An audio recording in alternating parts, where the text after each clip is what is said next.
Will we ever get tired of mocking Ethereum? I'm not sure we will. Hello out there. We're on the air. Happy Monday, everybody. Happy Monday. Actually, I was just in the process of trying to do a little spreadsheet of for Ethereum. And I was trying to find the price of Ethereum. And I was using this website called StatMuse. And it didn't even know the price of Ethereum in February 2022. So I was like, I'm completely wasting my time with this. If they don't care, I don't care. So that's what we missed a part of the show today, but that's okay. Well, we'll be picking on Ethereum enough here. Are we live on the Zaps? How are we doing? We got Arnie's wallet live today. I got a couple different things figured out here finally. We got a couple viewers on the Zap stream. Good morning, Zap stream. We got to pause that guy. Good morning, Zap stream. Josh is over there. Look at that. We got a fat Zap to start the show today. 888 sats. Great start to the week. Thank you, Josh. What was I going to do? Oh, I want to see how my how the show shows up on Fountain. I made a couple changes, a couple adjustments. Let's see how she looks. Where are you, Fountain? Hopefully, since last week, everybody watching the show has set up a Fountain wallet. Okay, we're live. Look at that. Beautiful. Things are working. Everything's coming together. Jay, good morning. First comment today, Jay. We did a live stream last night. I shouldn't say we. I did a live stream last night. It's going to be hot. I knew it. We did a live stream last night, though. A special sneaky Sunday show. It was a good one, I think. Went for about an hour and a half. I was expecting it to be an hour max, as usual. We went way over time, but we had a couple good chats last night. So I didn't really see too many familiar faces in there. There was about 40 people, I think, for average. And none of the usual suspects were in the show last night, although Jay was there. Jay apparently got in trouble because his wife didn't want to be listening to me while they're eating supper. So sorry, Jay's wife. Santino, week begins. We got Tom over in the Zap stream, and we got Duncan over in the Zap stream. Good morning, fellas. Icarus, greetings from North Korea. Hit me up if you want to swap some of your Bitcoin for some ETH.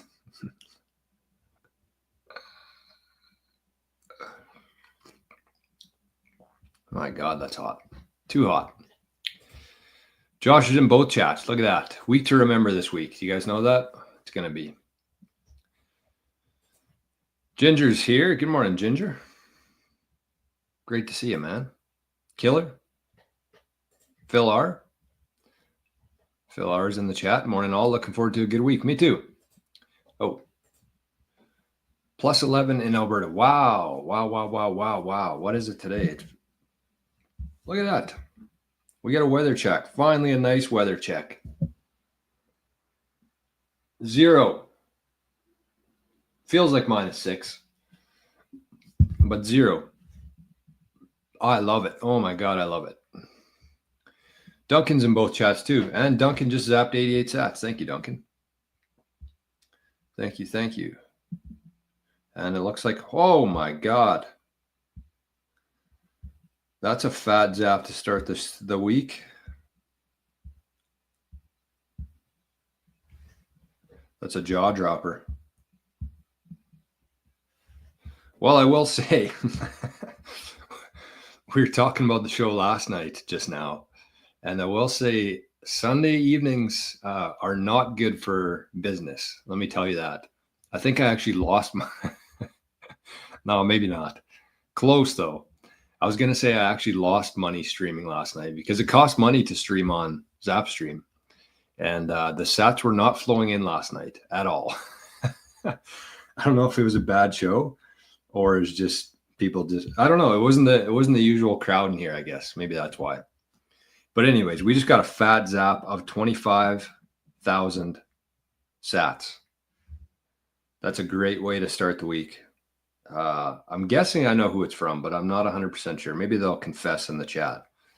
But I have an idea here.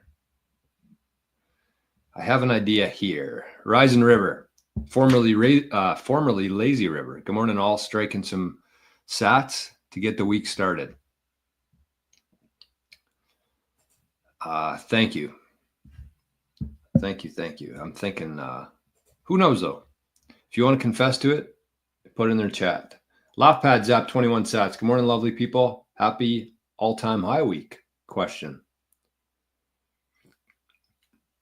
Oh, Josh says, send us the link for the Zap stream. We can help fund the stream.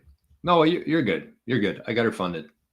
It was just last night was tough on the Zaps. Ian, yo. Happy Monday, wonderful people. Buy ETH or bin ETH. And happy SUBSTACK Bitcoin. I don't know what bin ETH means. I'm trying to decipher it right now, but I can't seem to. Beneath.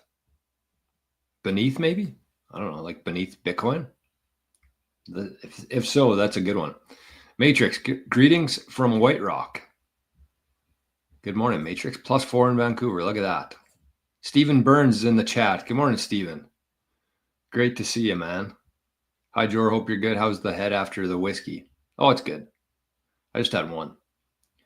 We had a whiskey Caesar on the chat last night. And I'm a big fan of the whiskey Caesars, that's for sure. I do need to stock up on some. Oh, you know what? That 25,000 sats plus the 888 plus the 88 plus the 21, they're for the rescue dogs today. I forgot to mention that. So every Monday, let me get an update here on the fund. Thanks for reminding me. Okay, so we currently have, this hasn't been updated though. I think I missed a couple days here on nostr. It'd only be like 100 sats maybe though. But we are currently sitting at 209,000 sats, 209,152. That makes me pretty happy. I'm not going to lie. That makes me really, really happy. 209,000 sats. That's the current fund. Plus 25 now, plus the other ones. So we're cooking. We are absolutely cooking. So every Monday going forward, all the zaps, all the donations that come in are going to go towards our rescue dog fund. And we're going to sit on that for a couple of years until obviously the purchasing power of that goes up. And then we're going to help a lot of dogs. So thank you to everybody who has been contributing for that. Very much appreciated. And we're going to do a lot of good things. We're going to do some good, that's for sure. I tell Arnie that every night. I say, Arnie, you don't know how much of an impact you're going to have on the world here and your fellow brothers and sisters in the dog land. So thank you for that. Josh says, what brand of whiskey do you use for Caesars? Oh, anything. I like, what's the one from Manitoba? Crown Royal. Crown Royal is really good. There's a couple whiskeys that I like. Wiser's I like. Proper 12 I love. I really haven't had too many bad whiskeys, to be honest with you. And I'm not necessarily a connoisseur. So I try to limit it, though. I try to limit it because I'm not immune to doing some silly things on whiskey. Rick's in the chat. Good morning, Rick. How are we doing for the likes? 42 people, 21 likes. Both good numbers, but we can do better than that. J-Dog, got some fleeting sunshine here in the UK. Good for you. I think that's pretty rare in the UK from what I understand anyways. Let's get stuck into this week. That's right. Oh, trash bin. I got you. That makes more sense. Beneath. ETH in the bin. Jay's in the chat. Morning, Jay. Sachi just got back from the Dominican to 0 degree weather in Winnipeg. Let the vacation extension begin. Man, there's got to be, I don't know how many people would relate to this outside of Sachi and I. But here in the prairies, you go away. Look at that. We got another fat zap here for King Arnie. For the dogs, not for Arnie. This, even though it's in Arnie's wallet, all these sats from the show today will be going to the Rescue Dog Fund. The 25K one and this newest one for 4,000 sats. So thank you for that. Big thanks. But anyways, gets pretty cold here in Canada in the wintertime. So usually we try to go away somewhere. I didn't get to this year, which was a horrible idea. Horrible idea. 6 or 7 months in the cold is too long. Anyways, you go on this nice trip, you drink a bunch of beer, you lay on the beach, it's like plus 25, plus 30. Then you have to come home and you get back to the airport and it's minus 30, minus 40. You got to clear all the snow off your car. You got to start your car for about half an hour so it can warm up. There's not many things worse than that. So whenever you can escape the winter holiday and get back to Canada and it's like decent, you're in a good spot. So Sachi, very lucky, 0 degree return. That's pretty much best case scenario for anybody. Dan says, Arnie is a rescue. Yes, Arnie is a rescue. We got him. Arnie had a tough start to life. That's for sure. He, I don't know what happened in the first couple months of his life. Something pretty bad, I think. But anyways, he got rescued. Then he went to another rescue home. And then he went to a foster home. And I think another foster home. And then we finally got him. I think he was about 4 months old when we got him. His anniversary, his 1 year anniversary is coming up. We got him on a leap year, February 29th, 2024. So it's pretty big. It's pretty much 10x size. No, maybe not 10. Probably 4 or 5x though. But yeah, he is a rescue dog. Rescue dogs have a lot of really good traits. Like I think if I'm ever going to get it, when we get another dog, I should say, it'll definitely be a rescue. But they are pretty timid. He's very timid. Oh, the zaps are flowing in here today for the dogs. We got 8,888 sats from our friend Ian.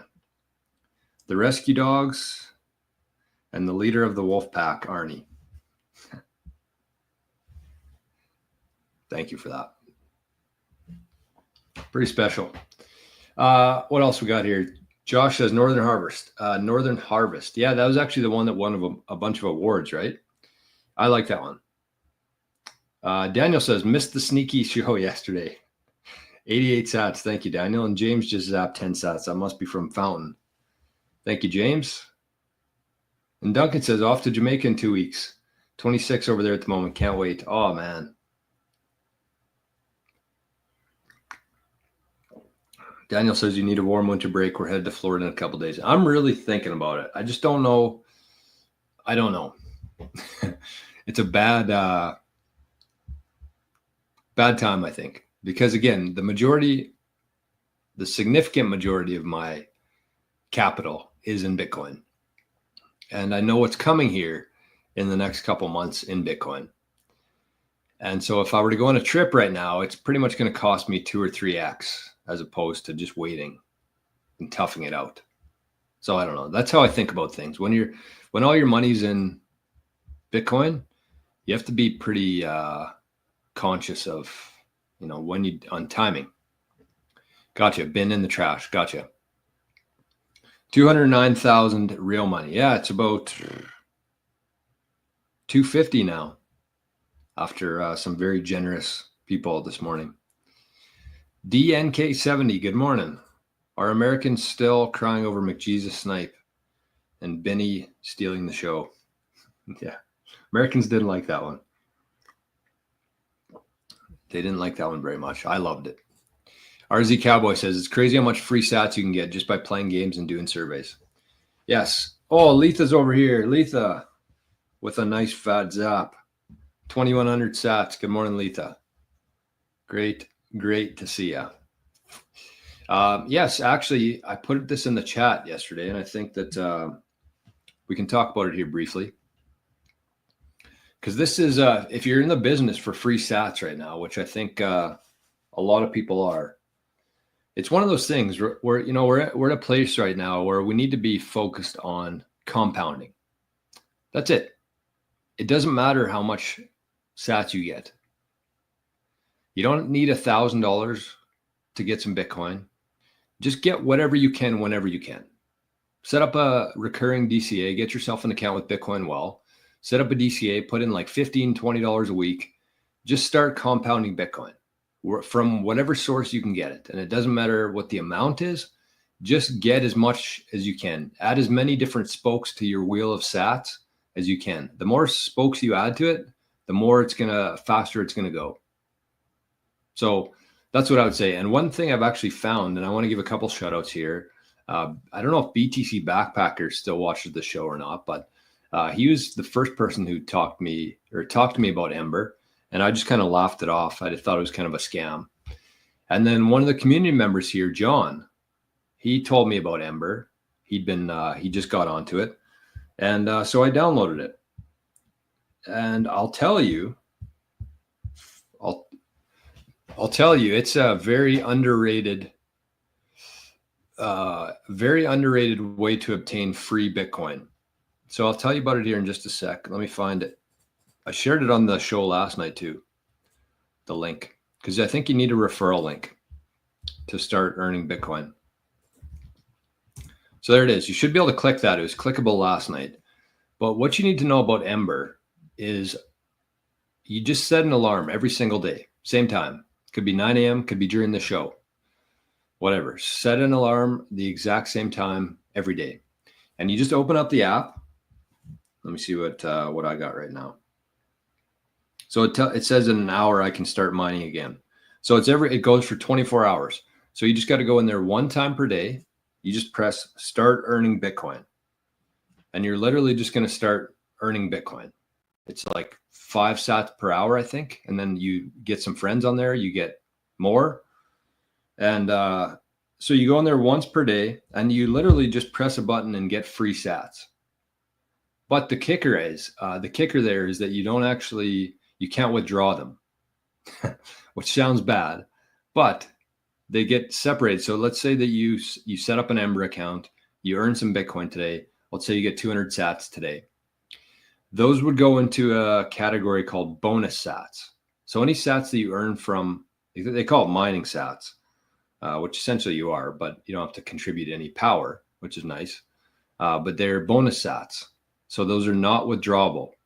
The way that you can withdraw it is you actually have to play games within the app to gamble essentially with those sats. So you can bet on sports games. You can play like dice rolls. You can play, I play Plinko. So it's just kind of a fun thing to do. But when you gamble with those bonus sats and you win, then they are converted into withdrawable sats and you can withdraw them from there. So just use that link, get an Ember account and just go in there once a day and just start mining. Do it for like a month. You're going to have like 10,000 sats probably, and then start playing some games with it. But don't be too high time preference. Just go in there every day, let it run, let it build up, and then you can make a plan to start turning those into withdrawable sats. That's what I'd say. The one thing I would say in addition to that is when you have like 1,000 or 2,000 sats, you're going to want to be tempted to play games. Just don't. Just let the balance build up, get to like 10,000 sats, 15,000 sats, and then start doing some gambling. Just let it run for like a month or two. Just go in there every day, get some free sats, and then start withdrawing them after that. That's what I would say, because I've been too greedy with trying to like multiply my sats, and I'm just losing every time. It's obviously rigged against you a little bit, like most casinos are. So just be aware of that. Don't try to game Ember. Buck52, good morning. Good to see you. Spending money for us Bitcoiners is definitely hard when we know it's going to 10, 100, 1,000x. Yes. And it's kind of a shame because, you don't want to, money's for spending. right? So I need to remind myself that sometimes too. Bitcoin is just a means to an end, essentially. Nobody wants to own money. That's not the point. Nobody wants to own dollars. Nobody wants to own Bitcoin. You want to hold on to that. You want to take your time and your energy and hold that for a while, and then use that to buy the things that you want and need. You don't want Bitcoin. You want what Bitcoin can buy you. And I have to remind myself of that all the time. Do you have the referral code for Ember? What's going on here? Who's that? Oh, yes. Okay. Referral code. Yes, it's right here, right above you there, Clean Your Machine. You should be able to click that. If not, you should be able to, I'll add this link to the top of the show. So this is for everybody watching this show and watching later. I'm going to put the link right at the top of my show notes here. So I got a bunch of different referral links and things in the show notes. So if you ever get bored, you want to check out the show notes, you can probably do some damage in there, I would say. All right, where are we? 21 minutes into this, we're doing okay. Let's get to the mempool. How's about that? How's about that?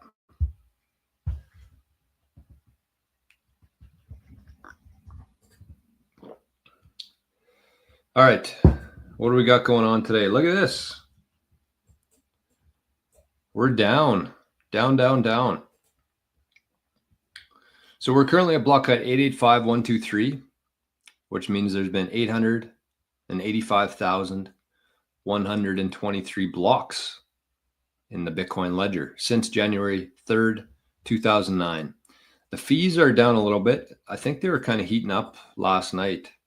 Now we got 14 there. So 6 sats per VByte right now. I'd say that's the average. If you need to, you can, but I would probably wait. I got to send some Bitcoin today, and I'm going to wait a little while till it gets down to 2, 3, 1. Sorry, I'm drinking a lot of coffee right now because it's so hot. I got to take a lot of sips. But the difficulty adjustment, look at this. We had a downwards adjustment finally. 3.15% downwards adjustment. So I'm sure the miners will be happy about that, because you have to keep in mind every time there's a difficulty adjustment downwards, that means it's easier for people to mine. Your odds are higher. If you're mining Bitcoin and the difficulty adjustment goes down, that means that your odds have increased, essentially. It's easier. Solving the block equation is easier. So the miners will be happy. And there hasn't been too many downwards adjustments in Bitcoin recently. I'd say probably and you have to remember that every 2016, I think it is. It's not based on time. It's not based on like every 2 weeks. Nothing in Bitcoin is based on human time. It's all based on the Bitcoin time chain. Everything. Halving cycle, difficulty adjustment, everything is based on the time chain. It has nothing to do with human constructed time. It's approximately every 2 weeks, but it's every 2016 blocks, I believe. I should just double check that. Make sure I'm not giving the wrong information here. How many blocks between difficulty adjustments? I would say the difficulty adjustment is one of the more important things to understand within Bitcoin. And it took me a few years to even know that difficulty adjustment was a thing. So if you have a decent understanding, you're light years ahead of me.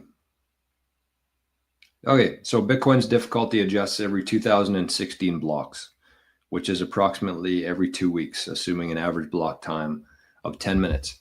So that's kind of the purpose of the difficulty adjustment, is that we want to ensure that the blocks are coming in every 10 minutes. If there's a whole bunch of people mining, that means that the blocks are going to start coming in faster. So you want to crank up the difficulty adjustment so it self-regulates itself. When there's less people mining, it takes longer for the blocks to come in because they have a harder time finding the block equation. So the difficulty adjustment is like a self-regulation within Bitcoin. It's pretty badass. And it's a big part of why things work. And the reason why you want the blocks to come in every 10 minutes is so that the consensus or the network can be in consensus. They can agree on the ledger. If the blocks were coming in every second or every 10 seconds and one of them was wrong, how would you know? They're coming in too quick.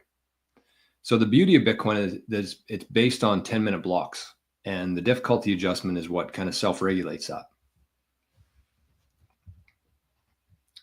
Django. Morning, Django. Good to see you. 10-minute block time. Yes, 2016 blocks. Laughpad says, so the 10 minutes part is the only thing that connects Bitcoin time to human time. Yeah, I would say that that's a fair assessment. Yep. That's a fair assessment. Hey, I'm missing some things over in the Zap stream. Look at this. I didn't even share it with nostr yet. Let's get nostr and see what's going on with nostr.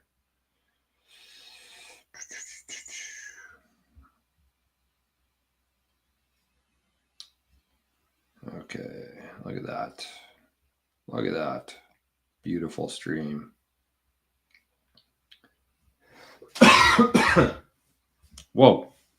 Sorry about that. All right, we are live.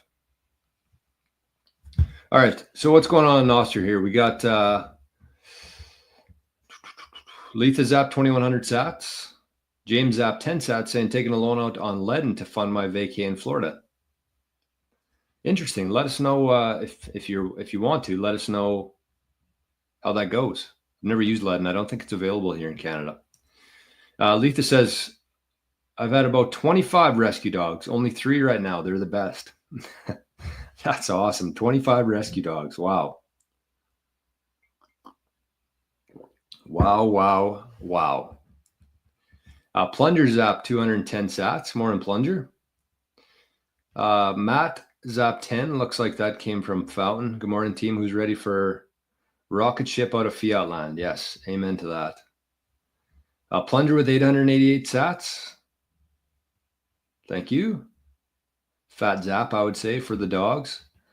Duncan says, what's your thoughts on Ledden? I've never used it before.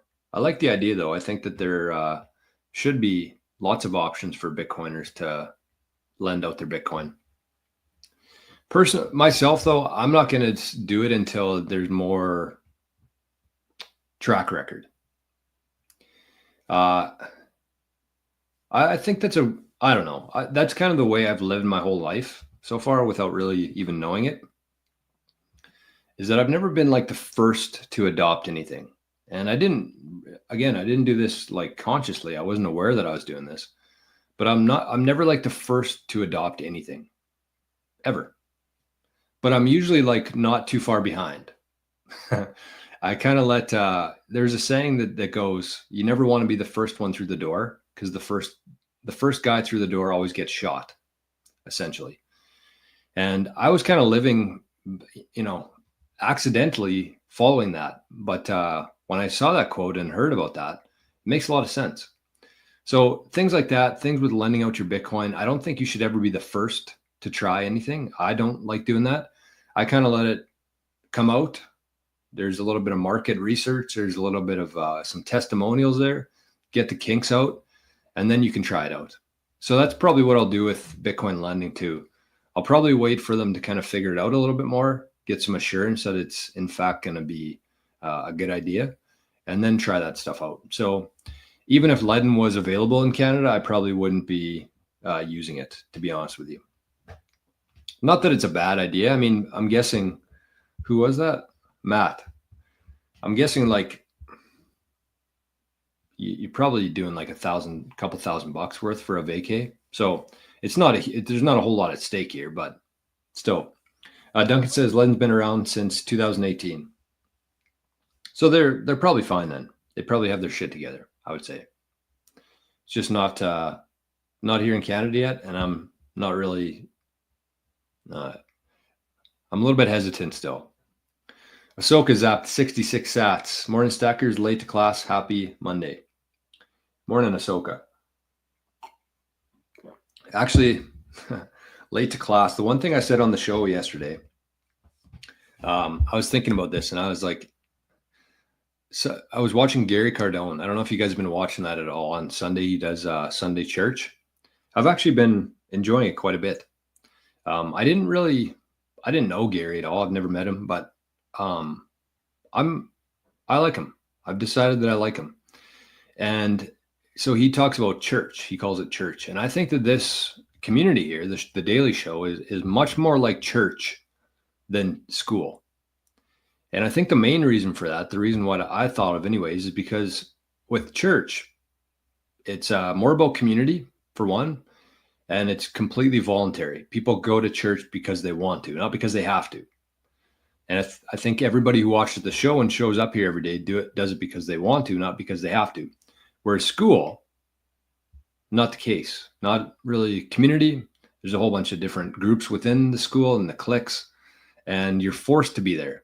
Nobody wants to go to school when you're a kid, or university even. You're doing it for another reason. Whereas here, it's more community, and people are voluntarily showing up here. So, and the other thing I would say to that is, if you think about it that way, if you think about this more like a church, obviously without any sort of religion, I think that anybody who's watched the show at all, we never talk about any religious stuff. It's not a topic that I want to be getting into. But I also love the fact that within church, it's community funded, right? You go to church, they pass around a collection plate. You can put $5 in, you can put $50 in, you can put $100 in, or you can put $0 in. You don't have to do anything. It's voluntary, but if you want to support the church, the community, you can do that. And versus, this is why I think that like other channels aren't like that. Because when was the last time you went to a church and they were announcing all the sponsors before the sermon started?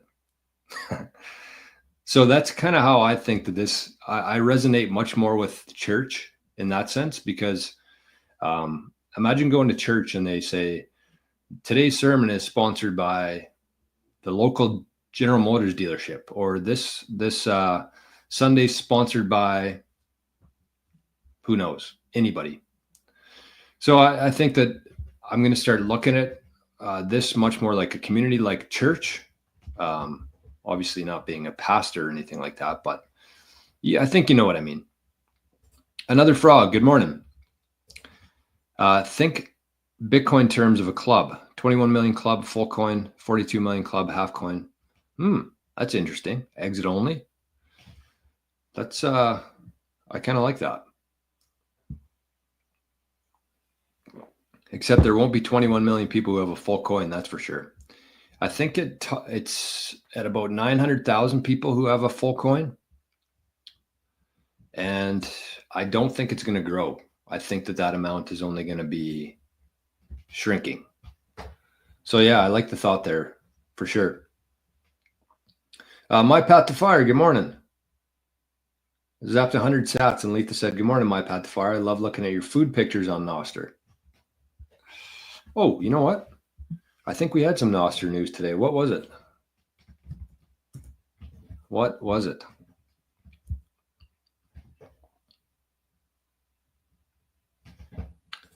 Where are we? A couple people joined Living the Future last night. That's good to see. I gave a bit of a sales pitch for it last night, talking about the new course. We're going to be starting a new course on Wednesday called Proof of Work. Pretty excited. It's going to be the person who would want to show up to that course is somebody who is working a 9-to-5 job and doesn't want to be working a 9-to-5 job anymore. Somebody who understands what's coming here, understands the threats from AI, robotics, understands that there's, you don't really achieve full sovereignty until you start working for yourself. It's more work, and that's why it's called Proof of Work. Because just like Bitcoin, the more energy you put into it, the more chance of success that you have. So it's going to be a course. It's going to use a whole bunch of different curriculums, we'd say. So we got some Earl Nightingale, we got some Alan Watts, we got some Bitcoiners, some YouTubers, Jocko Willink, some stoicism, and it's going to tie kind of everything all together for people who want to leave their job, or if you already left your job, how to kind of boost up your following and your income and just really earn more Bitcoin at the end of the day. So that course, the first episode is going to be on Wednesday. And if you want to join that, you got three options. Number one, you can join as the $5 tier, Living in the Future. So that's kind of like the gateway into it. So you're going to get access to the course. You're going to get access to the community, all the other private shows we've done. There's also the 365, which is a little bit more expensive. It's $20 a month, where you get the course plus a whole bunch of Bitcoin stuff, a daily Bitcoin video, about 10 or 15 minutes long. Starting at day 0, we're already on day 55 today.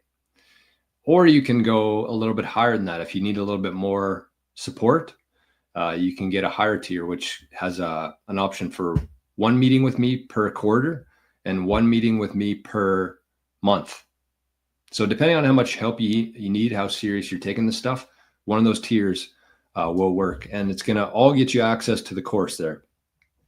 So I was going to make a separate tier for the proof of work course, but I decided not to. It's going to be for everybody who already has a membership there and anybody who wants to join. At the $5 per month level will be included in there as well. This is the Nostr news from today. So we've been doing this on every show, looking at some different posts from Nostr news, highlighting the people and the content that's on Nostr. So this is Carl B. Menger. Breaking. U.S. credit card debt soars to a record high as interest rates skyrocket past 24%, hitting unprecedented levels. Oh, holy, look at that. This is in billions. This is not like people's MasterCard statements. This is in billions. So I think that would actually be trillions, because when you have 1,200 billion, that is 1.2 trillion, which is where we are today. That is absolutely insane. So in 1999, actually, this is kind of where, let's even look to 2017. Not that long ago, even 2018 here, it was less than 800 billion. So let's say 750 billion. And since 2018, we are now over 1.2 trillion in credit card debt. And that is no joke. Credit card debt is no joke. So that's 2024 too. I'm guessing it's about the same now, but that's crazy. I've kind of had that feeling for a while now, pretty much since the pandemic. I really felt that. I felt it myself, obviously, because I left my job in 2021. I felt it myself, but thankfully I had Bitcoin as kind of my insurance policy there, where when I needed to, I could sell some Bitcoin for to pay off any credit card debt, anything that I had. I didn't love doing it, which kind of made me work a little bit harder, but I had that there because the worst thing that you can do is get into credit card debt.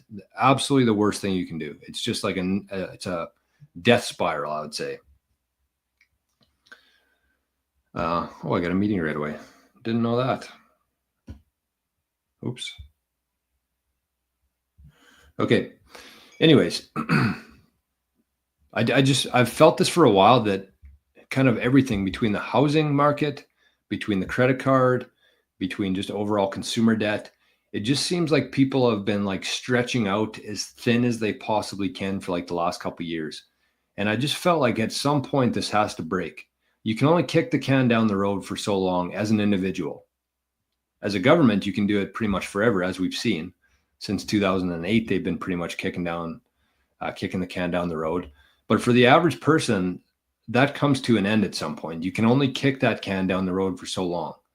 And it seems to me like we're kind of at the point now where something's going to happen. Either everything's just going to blow up, or something. Oh, God. Sorry, I opened my phone up here and I'm getting some texts. I got to put that away. Something is about to happen. So anyways, wanted to share that with everybody.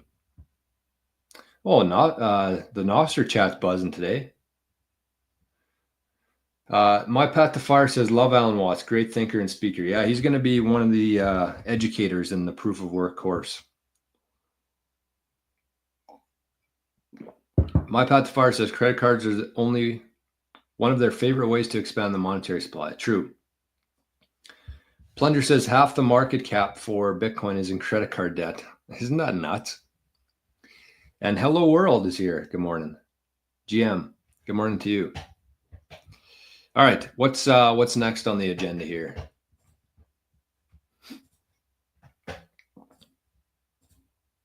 What's this? Oh, this was interesting. Are we going to talk about this today, though? Nah. Might save that for tomorrow. But what else did I want to talk about? Oh, Ethereum. How could we forget? All right, let's catch up on some chats here, and then we'll talk about Ethereum and Bitcoin and what the hell's going on. Chad says, Lapad, the approximate 10-minute is a target that allows the difficulty adjustment to fluctuate based on the hash rate. Blocks cannot be mined exactly every 10 minutes for mine to work. Yes, it's not every 10 minutes, but that's kind of the target. That's what the target, and that's what they want to achieve. That's what the difficulty adjustment is for, is to make sure that those blocks are coming in on average every 10 minutes. Ian says, just amazes me how much Satoshi thought of every situation scenario in the mining of Bitcoin. Mind-blowing. Just crazy that one person or people had that vision. It's nuts to me. I don't know if kids can still get away with this or not anymore. They're just skipping school. I don't know. I don't have kids yet, so I don't know how kids have been doing lately with school. But I was kind of the same. I liked playing pool more than I liked going to school. Pastor Jordan. No, that's the one part of it that I don't like about the church analogy, is that I definitely don't consider myself to be a pastor or anything. But that's actually what kind of led me to thinking about that, is like I never had any sort of desire to be a teacher. None. Zero. Even though teachers get 2 months off every summer, and I'm a huge golfer, so that would have been like the perfect job for me. I just had zero interest in it. I don't know why. And I've never really thought too deeply on why I didn't. But yeah, I coached hockey for a couple of years. I really enjoyed that. But yeah, I don't know. I much prefer like advisor to teacher. I see myself as much more of an advisor than a teacher.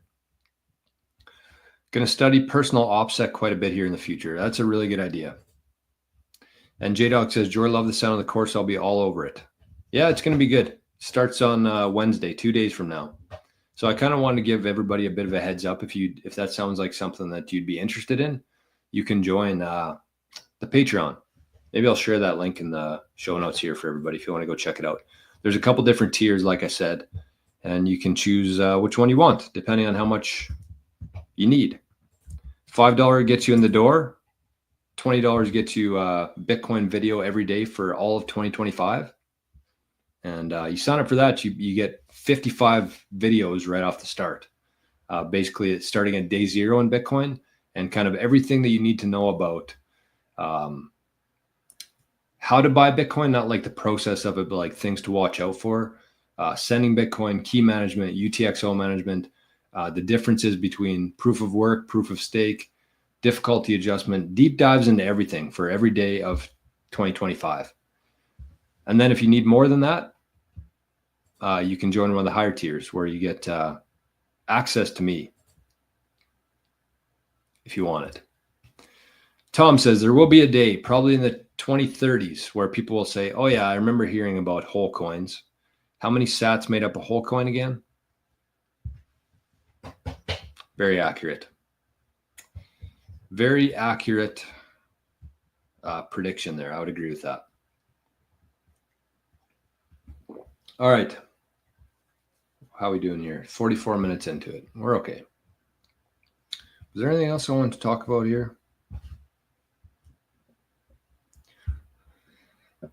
Let's talk about the Ethereum hack. I don't know. I'm kind of getting tired of talking about Ethereum, kind of. It's still hilarious to me though, because I've been very consistent with my messaging around Ethereum. For probably 3 years now, I've been coming on this channel and saying, don't look at the fiat price of Ethereum. Don't like wait to be breaking even here with your Ethereum. Just sell it today while you still can for Bitcoin. And anybody who would have listened to me there and took my advice will be thankful for that, because since Ethereum switched from proof of stake to proof of work to proof of stake, it's down about 60% to Bitcoin. So I remember specific conversations having with people in real life and messaging people, telling them, don't wait. I know what you want to do. I've been through it myself. I know you want it. There's like this thing inside your brain that says, wait to break even before selling the Ethereum. And you're never going to break even with Bitcoin again, ever. This day on, it's just going to keep going down and down and down and down. Even if the fiat price is going up, that doesn't matter. You need to measure it against Bitcoin. And so if you would have held out, if you wouldn't have taken my advice 3 years ago, you would be down 60% to Bitcoin because of your stubbornness and misunderstanding of the situation here. So I don't know. I don't want to say I told you so, but I definitely told you so. And I can think of people like instantly in my head who I told to sell their Ethereum to buy Bitcoin, and I'm pretty sure they still have that Ethereum. So anyways, the best time to sell it would have been 3 years ago. The second best time would have been every day since then. But you can still do it. As long as you can still swap Ethereum for Bitcoin, you should 100% be doing that. Because there's going to come a day where you might be able to still swap it, but you won't be able to get a whole lot of sats for it. So yeah, that's what I would say to that. Anyways, hackers are selling the Ethereum for Bitcoin. That's all you need to know. Yeah, that was so funny. So this is kind of my understanding of the situation so far, is that this group called the Lazarus Group, they're, I guess, North Korean hackers. They stole $1.4 billion worth of Ethereum from an exchange called Bybit. And so after that, on Friday, I think it was Thursday or Friday night, maybe Friday, the Ethereum Foundation decided that they were going to have an emergency meeting to vote on whether or not they should roll back the chain. So what they would do there is they would roll back the Ethereum blockchain to before the hack, hard fork it, and then that's the new chain going forward. So essentially the tokens that were created after this rollback would be non-existent anymore. But here's the problem. North Korea, since then, they flipped their Ethereum into Bitcoin. So now if they do the rollback, now North Korea is laughing. They already have the Bitcoin, or, I don't know if they got 1 billion of it, because that'd be pretty hard to get that much of it, but they got some Bitcoin so far. So they flipped it into Bitcoin. They can't take that back the rollback won't have any impact on that now. But so if they do the rollback, whoever sold their Bitcoin for Ethereum are going to be now the ones who are screwed there. So I don't think that the Ethereum Foundation can even do that anymore, because a lot of the Ethereum has already been flipped to Bitcoin. So, I mean, just the fact that Ethereum Foundation can vote to roll back the blockchain is insane. That alone should be the biggest red flag for anybody out there who has Ethereum. The fact that a group of people can decide to completely upend your honest, transparent ledger and basically go a different direction if they want to. That's a huge problem. Huge problem. So aside from that, so let's say that that's the first big difference between Ethereum and Bitcoin. The fact that it is decentralized in name only, like the Dino. Somebody coined that term last week, and I love it because it's very easy to remember. Decentralized in name only. Clearly, it's not decentralized. If a small group of people have the ability to make changes to the network based on their ownership of tokens, that is very not decentralized. That is very centralized. So that's the first part. The second one is the supply schedule. So they don't have any maximum amount of coins within Ethereum. So they can literally, these group of people, the Ethereum stakeholders, the influential ones, they could decide next week that they want to increase the supply of Ethereum to double, triple, 10x. They have the ability to do that. So there's no set supply schedule. In fact, they've actually changed it, I think, a couple times now. They went from very similar to Bitcoin, and then they decided that they wanted to be a store of value. So they burned a bunch of the coins, dropping their supply schedule. And then they decided that, well, we actually can't compete with Bitcoin, so we're going to increase the supply again. So not only is there no maximum amount of Ethereum that can exist, there's no supply schedule at all. It's kind of it's based on the mood of the Ethereum holders at the time. So that is horrible. And I think even if they had a maximum issuance on the supply, they could always hard fork it again. So as long as Ethereum stays centralized, there will never be a set supply schedule within Ethereum, which is a huge problem. So that's number 2, supply issue. Number 3, and probably the biggest one, is when they switch from proof of work to proof of stake. That was the biggest problem within Ethereum. And that's ever since then, that's when we've seen Ethereum drop 60% against Bitcoin. As soon as they moved from proof of work to proof of stake, that's when things really went south for Ethereum. And I think the best way to conceptualize proof of work versus proof of stake is the fairness of it.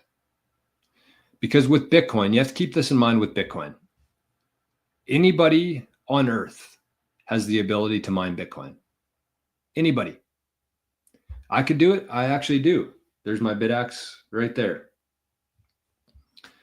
Anybody can do it. As long as you have a miner and you have energy, you have the ability to compete for the next block, the block rewards.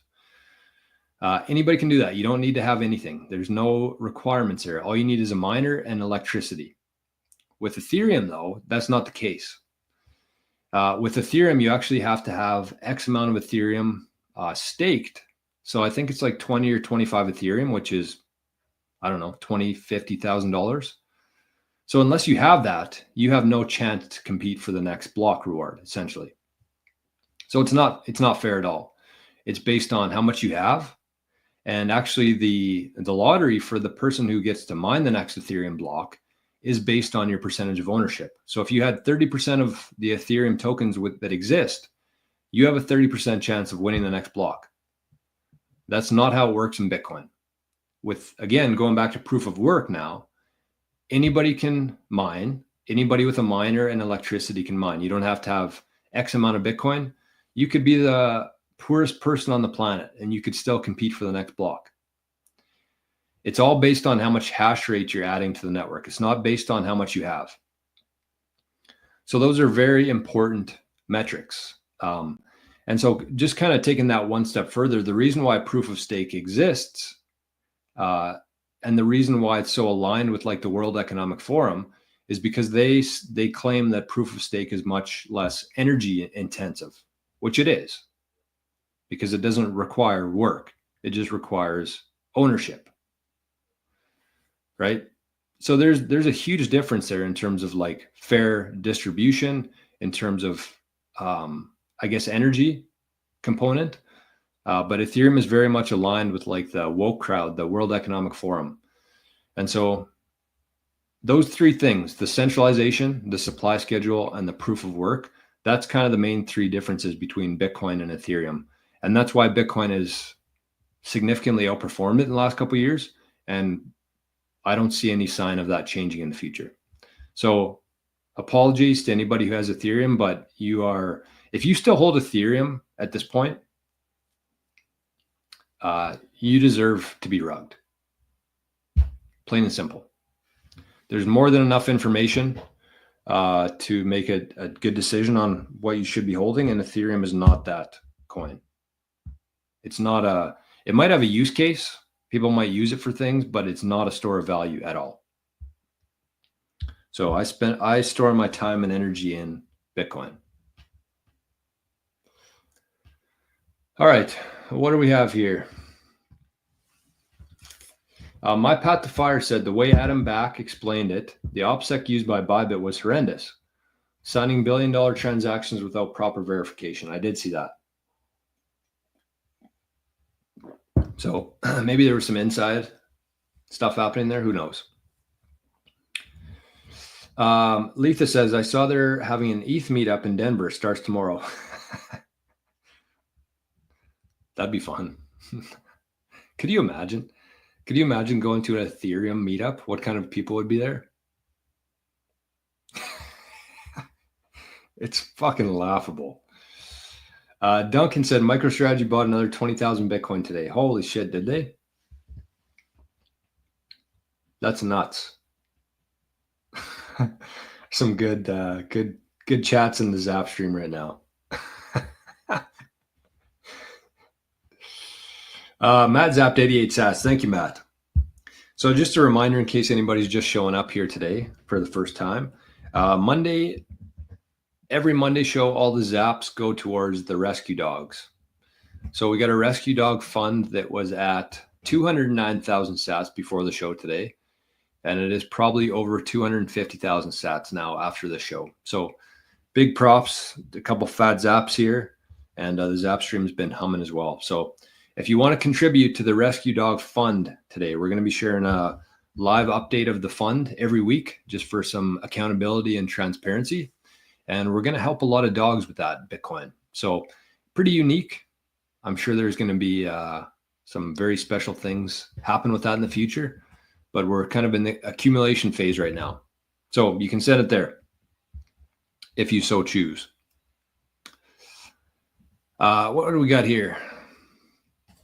Cleaner Machine says, the best thing you can do for yourself, Jay, get into 365 and anybody else who wants to start from zero.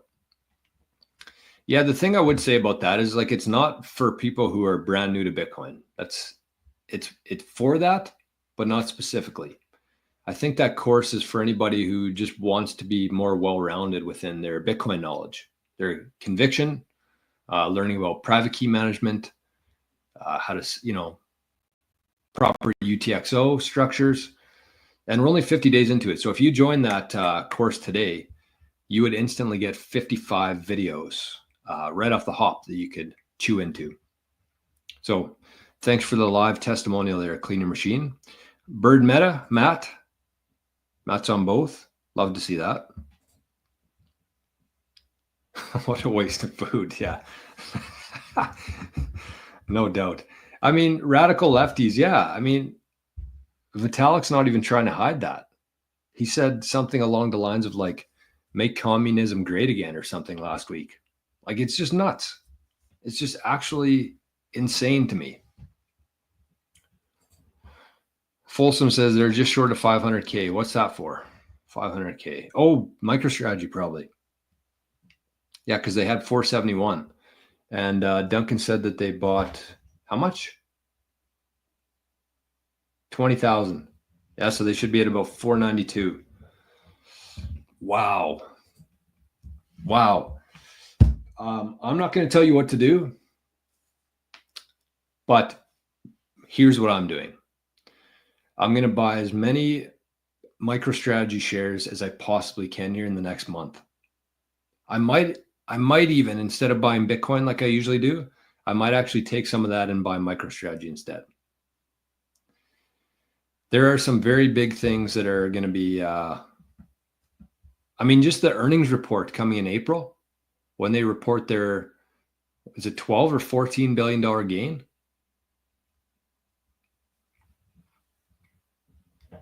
Actually, you know what? On that note, I was going to save this for tomorrow, but let's look at this. Speaking of MicroStrategy, I enjoyed this. This is actually a post I came across on Twitter on the weekend. And the guy's name is Hermes Lux. And the post is me and Grok having a beer and discussing MicroStrategy. 283. Wow.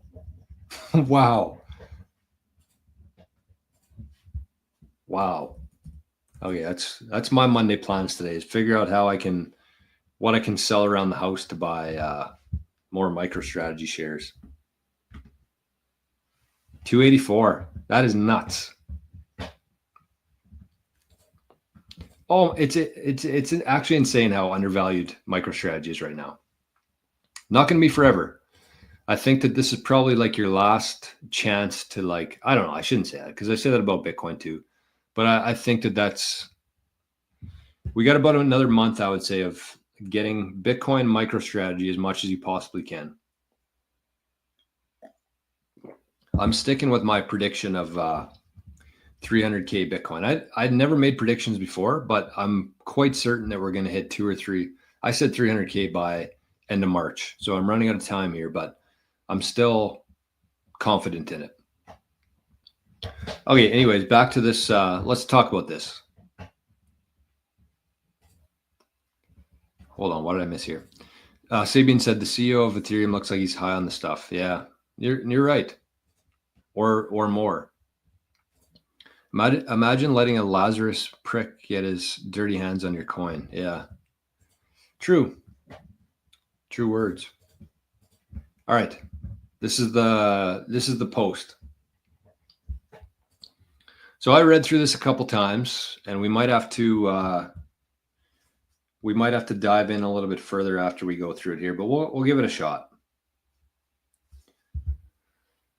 So it says, me and Grok having a beer and discussing MicroStrategy. This is Hermes speaking. Said, me, would it be wise to buy MicroStrategy before the next earnings report?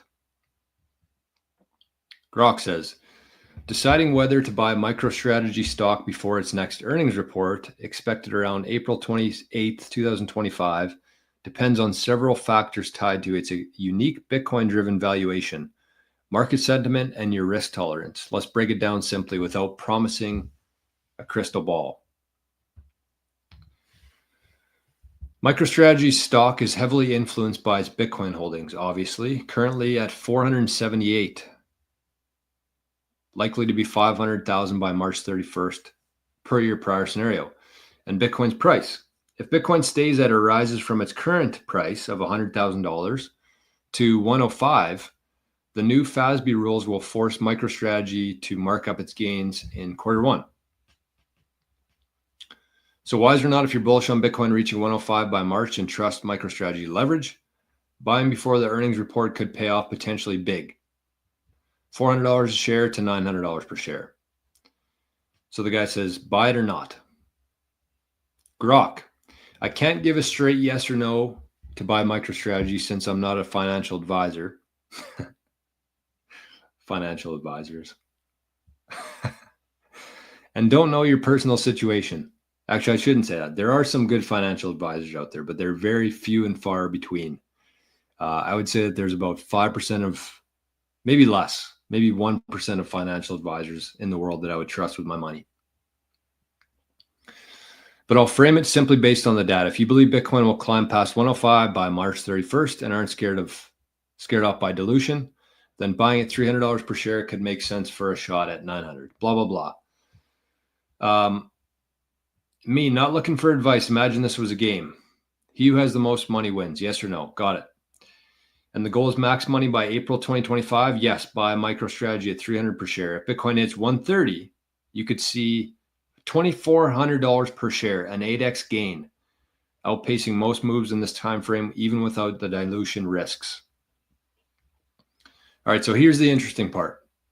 Why 8x? So basically, Grok claimed that if Bitcoin hit 130K, you would see a $2,400 per share MicroStrategy. So why 8x? So Grok says the 8x comes from the potential stock price increase if Bitcoin reaches 130 by March 31st. In this game scenario where you buy MicroStrategy at $300 per share, here's the breakdown. Starting point. You buy MicroStrategy now at $300 per share. Holy, this is actually hurting my eyes to look at.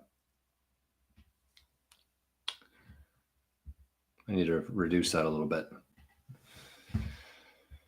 All right, so Bitcoin at 130K. With 500,000 Bitcoin, which MicroStrategy will have after today pretty much, and 305 million shares, the EPS is $48 per share. Earnings per share is $48. Net income being 14 billion.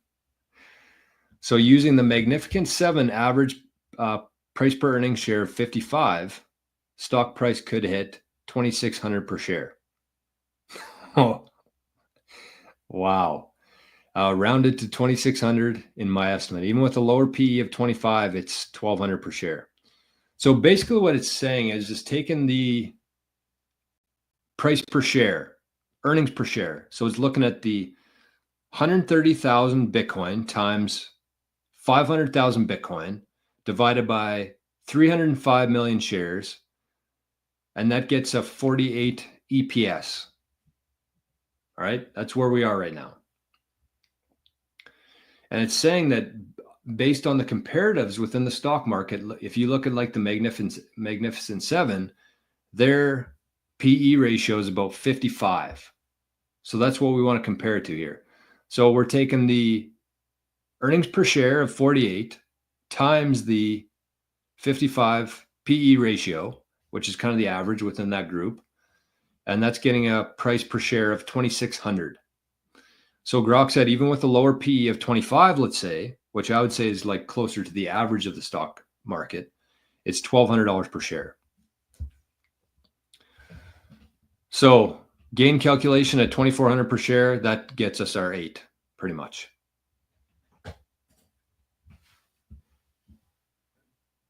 Hard to argue with AI. But I would say a couple different things to that. I would say that that's like best case scenario. But also, here's the other part that I didn't even think of right now, is that if I'm using my estimation of $300,000 Bitcoin by March, then that would be triple what we're talking about here pretty much. Again, that's just my prediction. And that prediction is not just kind of a hunch that I have. That's basically exactly what happened this time last cycle. And this time last cycle was also before BlackRock was here, before MetaPlanet was here, before MicroStrategy was here, before all of these different huge institutions had a large interest in Bitcoin.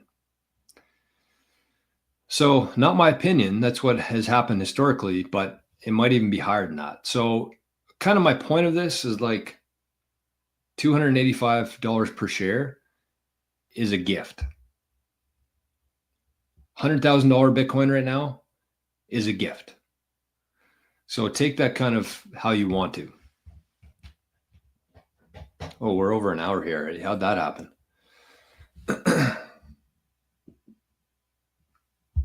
Oh, look at this. We got another zap to Arnie's wallet here for the dogs. From Owen. 88 sats from Owen to that QR code. Thank you, Owen. Appreciate that. Santino says, I can't even imagine where MicroStrategy will be when Bitcoin market cap is at 20 trill. Yeah, no doubt. No doubt. Bird Meta says, I watched a video on how Bitcoin chart follows the global M2 money supply. Very interesting. There's about a 45-day delay. Yeah, that's one of the more interesting theories around there for me too, is like how close, exactly what you're saying, how closely tied it is with liquidity, which makes a lot of sense. So something to keep an eye on there for sure. Most are just greedy for a fee. You were talking about advisors. Yeah, I would say greedy and lazy. Something I want to do, and I've been thinking about this a little bit. I just have too many things going on right now. But one thing I want to do over these next couple of years is actually find some really good financial advisors around the world, like a couple in Canada, a couple in the US, a couple in the UK, and start working with them very closely. I don't think I want to be like a financial advisor, but I want to be like part of the conversation for people who have Bitcoin, but also have a lot of money in the legacy system. And I want to put together like not a fund per se, but something like an allocation based on your age and based on your Bitcoin knowledge, kind of what I use here, but actually apply that to the real world and work with different financial advisors around the world. So not a huge priority for me, but I do think that there's going to be a huge demand for that in the future. So if your financial advisor hasn't been talking about Bitcoin or even mentioned it to you, it's kind of your duty to leave.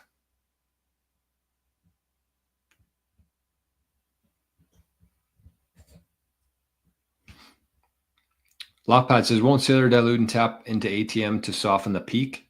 He's just going to add so many Bitcoin to their holdings. I don't know. I think that for the most part, his ATM, the money that he had allocated to the ATM is pretty much gone, I think. So if you kind of just take a step back and look at Sailor's strategy right now, it's basically like, so since they announced their $42 billion plan to obtain Bitcoin through share issuance and through convertible debt, they want to purchase $42 billion worth of Bitcoin over the next 4 years. And they've already used a lot of the share issuance. I think they had 21 billion for share issuance and 21 billion for convertible debt. They've already used the majority of their share issuance there. So basically what he's doing there is he's issuing shares to buy Bitcoin. And actually, if we think about it from the convertible debt side of things, he's basically like at a 0%. I think the convertible debt that he issued today was 0%. How do you even do that? So to me, that basically means that nobody's really planning on being repaid, nobody's really planning on being repaid the interest from their debt that they give MicroStrategy. They're solely relying on the share issuance, converting that debt into shares. If you're at 0%, you don't have a chance of that's not your strategy there, right? So I don't know. I might talk about this a little bit more. I want to do, how can I say this? I want to really comprehend this myself in terms of the share issuance, where they're at right now, because I don't want to give any bad information here. So I'm going to look at that today. I'm going to look at how much they've issued of that 42 in ATM versus their convertible debt. And maybe we'll talk about that tomorrow. So share issuance, ATM versus convertible debt. I'm pretty sure again, this is just without any sort of hard numbers here. I'm pretty sure they've almost hit 21 billion already in share issuance. So they don't have much left to do that. Hey, look at this. We got a super chat here. Bird Meta, thanks for your hard work and sharing your knowledge. $5 super chat. Thank you. All the income today is going to the dog, so that one's coming into my pockets. Thank you, Bird Meta. Appreciate that. All right. I think we're going to wind things up here.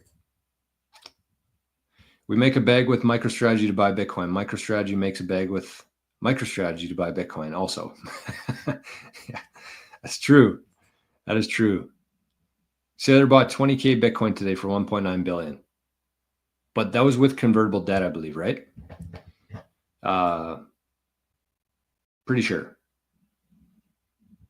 So anyways, let's wrap things up here. I'm trying to keep these shows I'm so bad at it. I'm so bad. So anyways, let's round things out. Thanks very much for everybody who showed up. We had a very active chat today. Not quite as active as last week after our fountain debut, but that's okay. We got a lot of zaps for the rescue dogs today. I don't know how many are on there, but quite a few. And then from this one, this QR code, we had 25 plus 4, 29 plus 8, about 37,000 sats from the QR code today. So all those are going to our guy, Arnie, and it sounds like he heard that we're wrapping up the show here, so he might show up here in a sec. I don't know where he went to. I heard him. Anyways, thank you for that. If you feel like giving any amount to the rescue dogs here, that's how you can do it. And we'll be back here tomorrow. So thanks once again. Have yourselves a great Monday. If you want to join there he is. If you want to join the proof of work course we're going to be doing, It was supposed to be 8 weeks, but I've actually changed it to be probably closer to 6 months and beyond that. So it's just going to be like an exploration, I would call it. It's not going to be like me sitting up here on a soapbox telling you what to do. It's going to be me compiling all this information and sharing with you, sharing resources, sharing things I've learned. And then we can kind of navigate the whole thing together based on feedback and what you guys like and don't like, and kind of go from there. So it's going to be, it's called proof of work for a reason, because it's not like a hack. It's not something that you can just do. There's going to be hacks along the way, but you combine it all and you start taking actionable steps to leaving your job and working for yourself. So Arnie, we got about 40,000 sats today for your friends, man. So say thank you. Say thank you. All right, everybody. Have yourselves a great Monday today. And we'll see you tomorrow. Oh, you know what? No, we're not going to see you tomorrow. We're going to see you right now. We're going to extend the show for a couple minutes here because I completely forgot about this. So let me back up here. Sorry. Wow. Arnie, we are idiots. So just give me a sec. This is how hot the coffee was today. I never even got through it. So on the weekend, I shared a video. And we were at about 8,860 subscribers, we'll say. And I shared this video and I said, we're very close to hitting 8,888 subscribers on the channel. So I want to do a little giveaway. So I said, if you leave a comment on the video here with either 888 or a nice comment, and I was blown away by some of the comments. I don't know if people thought that I was going to if they thought I was going to choose the winner based on the nicest comment, but there were some very nice comments in there. So thank you for that. But there was 113 people that entered. And it kind of screwed me over because I wanted to do a stream last night. That's why I did the Sunday stream, because I thought we were going to hit 8,888 yesterday. But YouTube took away 15 subscribers before that, just shot us back to like 8,870, I think. And then we were doing the stream and we were going to hit it again. And then YouTube said, nope, you're not going to do it. Took away another 8 or 10 subscribers just like that. Because I think that they thought that I was promoting some sort of a scam because there were so many there was an unusual amount of comments on the video. So I think that they thought I was promoting some sort of a scam or something. So anyways, the first thing I would say is just double check if you were a subscriber to the show, make sure that you're still subscribed, because we lost like 30 subscribers because of that yesterday, which is nuts. Just trying to be a good guy here, and YouTube fucked me over. But anyways, I got all these names into the wheel here, and we're going to do the giveaway right now. So here we go. 113 entries. And one of these people is going, look at that nice wheel. I added a nice background in there. So one of these people is going to earn 8,000 sats, 8,888 sats. Are we ready? Are we set? How do I even do this? We'll click it here. Okay, we'll shuffle these up just to be legitimate. We got a bunch of shuffles there. We got 113 entries. So, ready? Set.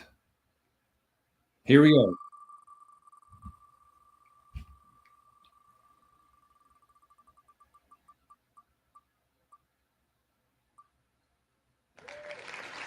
Oh, QC 4000. You are the winner. 8,888 sats. You hold on to those for the next 50 years. You're going to be a legend. Sorry, I Monique. Just missed there. Just rolled past I Monique. Okay, we don't need to do that. No, we're not even going to do it. Okay. So congratulations to, who was it? I don't know. I'll have to look back. But we can't just leave everybody else out. We got to give away some Bitcoin for the people who are here today.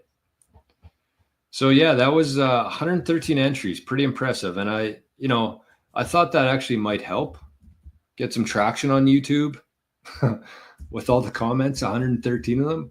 But that really backfired because YouTube thought I was scamming people.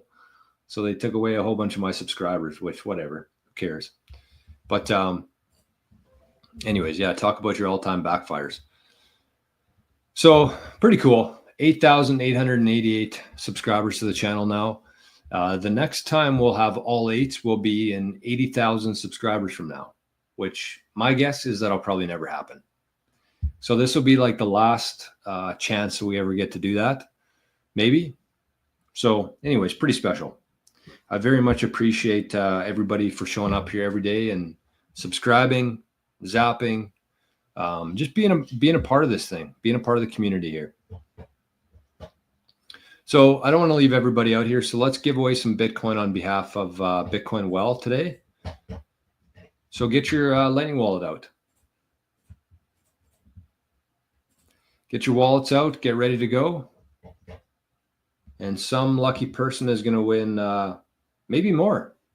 Maybe somebody will hit the 21,000 today. We ready? We set? Go.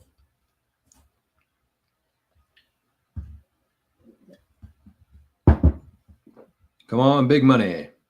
210. Wah, wah, wah. Oh, well, somebody gets 210 sats. I don't think anybody should ever complain about that. So those are courtesy of our good friends over at Bitcoin Well. The absolute best place to buy Bitcoin, sell Bitcoin, swap Bitcoin, pay bills, and do anything you need to do. Recurring buy. Set yourself up a recurring buy at Bitcoin Well. Get like $10, $15 a week, 20, whatever you can afford, and just send it to your Lightning wallet. Forget it. You're going to check that wallet. You won't even probably notice the money coming out of your bank account, but you're going to check that wallet in like a year, 5 years, 10 years, and you're going to be like, wow. Thank God. Thank God I happened to watch the Daily Bitcoin Journey that day and I set up my recurring buys. Now I can buy 3,000 acres of land for my family just because I did that, because I was buying $10 or $15 per week of Bitcoin. So if you're doing that, use Bitcoin Well. And my favorite thing about Bitcoin Well is, what's our favorite thing about Bitcoin Well, Arnie? The fact that you can swap Bitcoin for free. So I've had quite a few people ask me in the last little while, like, I have this Bitcoin, but how do I get it onto Lightning? So you can either use like an app like Aqua, where you can swap it. You got to pay a bit of a fee there. Or you can use Bitcoin Well and you go to swap. So all you have to do within swap is if you want Lightning, so you put, I want Lightning, you put your destination address in there, whatever your Lightning address is. Like you need one of these from GetAlby. What else do I have in here? Wallet Satoshi, Coinos.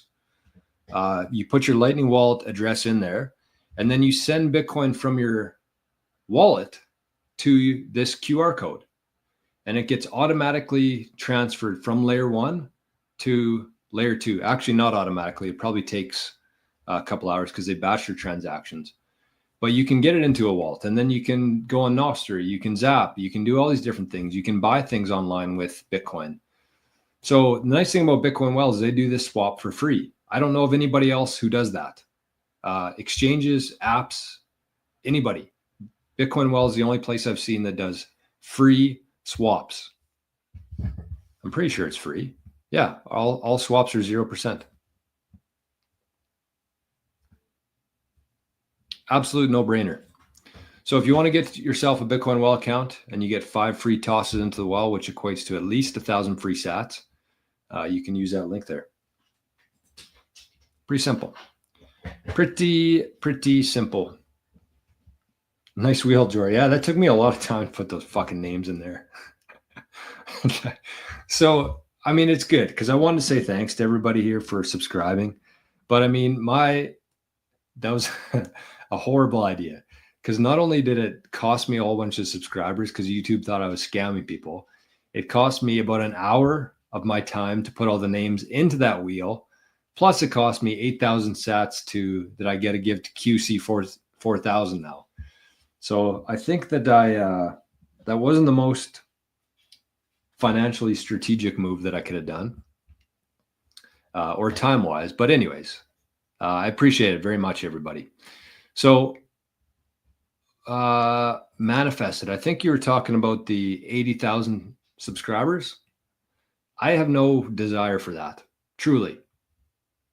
Zero desire for that. I would honestly be perfectly content if we just stayed at 8,888 subscribers forever. I would.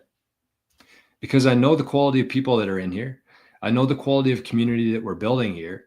And I would rather have 1,000 people, 1,000 true fans, than 100,000 random people who clicked a button and have no interest in the community, have no interest in anything we do, like the Rescue Dog Fund. So I'm perfectly content with where we are right now.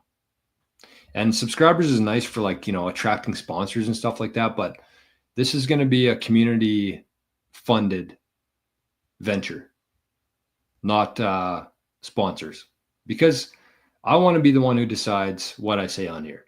Nobody else. And if somebody has a sponsor, that means that somebody else has influence in what they talk about. I want zero influence. I want this to be 100% whatever the fuck I want to talk about. And that might be a bad decision ultimately, but it's what I'm going to be. That's what I want to do. So Ahsoka said, I got a screenshot of 88 Sats radio channel with 88,000 or 8,800 subscribers. Congrats. That's cool. Actually, Jay sent me a screenshot last night too, from YouTube with the 88 Sats radio, 8.88 subscribers. Thank you, Renita. Thank you. And thanks for being here today. Damn redemption failed again. What am I doing wrong? It could just be that somebody else got it first. Yeah, that's true. Could be it. I don't know what else I could say to that, honestly, because there's really no other way to test it. Anyways, thank you, Greeny, for 10 sats. That looks like it's from Fountain. Matt with another 88 sats, going to our guy Arnie, and he's in the office now. So that means it's time to go.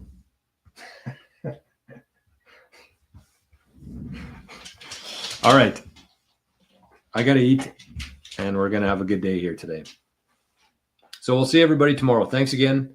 Very much appreciate you. And just double check that you are still subscribed to the show if you were before. So Spaceman with the last second zap. Thank you. All right. Have a good day, everybody. I appreciate you all more than you know. And so does Arnie. So have a great Monday. Talk to you soon. Bye-bye.